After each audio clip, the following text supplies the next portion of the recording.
السلام علیکم۔ حکایت شخصادی میں سے بہرام بادشاہ اور سرکش گھوڑا۔ بہرام بادشاہ کو جب گھوڑے نے زمین پہ گرا دیا تو اس نے کیا خوب کہا، گھوڑا ایسا ہونا چاہیے جو سرکشی کرے تو سنبھالا تو جا سکے۔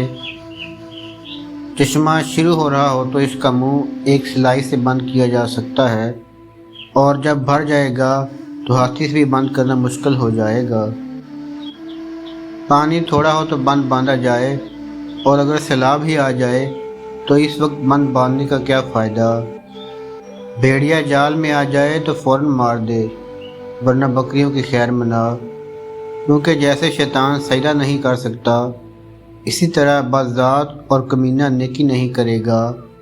لہذا دشمن کنویں میں قید بہتر ہے اور جن بوتل میں بند ہی اچھا ہے۔ سانپ مارنے کے لیے لاٹھی کی انتظار نہ کر، جب وہ پتھر کے نیچے ہے تو اس پتھر سے ہی اس کو مار دے۔ جو کلرک غداری کرتا ہے اس کے ہاتھ قلم کر دینا ہی اچھا ہے، اور جو وزیر برا قانون بنائے وہ ضرور تجھے آگ میں جھونکے گا۔ ایسا وزیر ملک کے لیے فائدہ مند نہیں بلکہ وہ وزیر نہیں بدبخت انسان ہے۔